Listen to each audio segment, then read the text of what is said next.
Hello everyone, welcome to my channel. I hope everyone is having a wonderful day.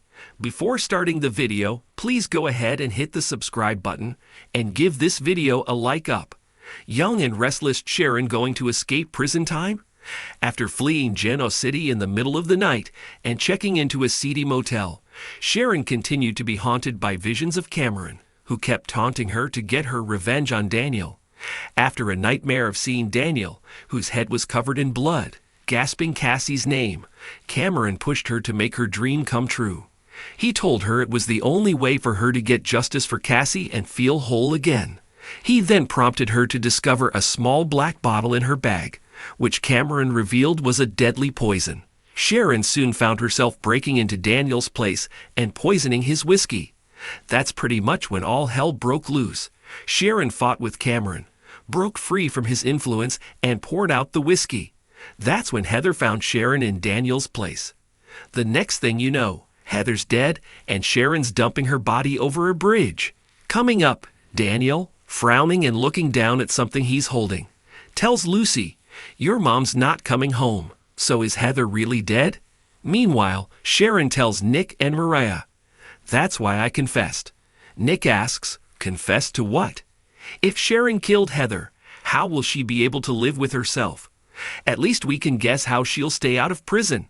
Be sure to read our Young and Restless spoilers to discover who Nick is comforting and what Lily may live to regret. The morning sun streamed through the trees, casting long shadows over the small town of Maplewood.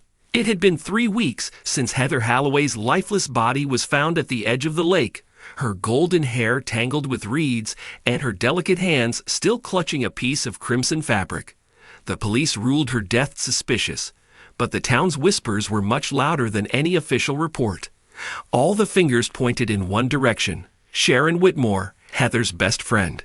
Sharon had always been the quieter of the two, while Heather was the golden girl, always in the spotlight, always adored. Sharon lived in her shadow. Heather had the charm, the boyfriends, and the attention. But Sharon? She had only her quiet resentment and the occasional fleeting thought, what if Heather was gone? Would I finally matter then? The rumors were relentless. Some said Sharon had found out about Heather's secret relationship with Jake, the boy Sharon had quietly pined for since high school. Others insisted that jealousy had driven Sharon to a breaking point. She couldn't bear another moment of Heather's effortless perfection. But no one knew the truth. Detective Collins sat across from Sharon at the small metal table in the interrogation room, watching her with a hawk's intensity. She looked pale, her eyes darkened from sleepless nights. "Let's go over it again, Sharon," he said calmly. "Where were you the night Heather died?" "I've already told you," Sharon muttered, her voice cracking under the weight of the question. "I was at home, alone." "I went to bed early. Convenient," Collins replied, jotting something in his notebook. "But you knew Heather had been seeing Jake behind your back, didn't you?" A tear slipped down Sharon's cheek, but she quickly wiped it away. "Yes," she whispered, "I knew. But I didn't care. Heather could have any guy she wanted. Jake was just another one." Collins leaned closer. "But you did care, didn't you? Everyone says you were jealous. Angry enough to do something you regret." Sharon shook her head violently. "I didn't kill her. Her voice faltered. "I swear." The detective slid a photograph across the table, Heather's pale hand still clutching the piece of crimson fabric. "This was found with Heather's body. It matches the scarf you were wearing that night."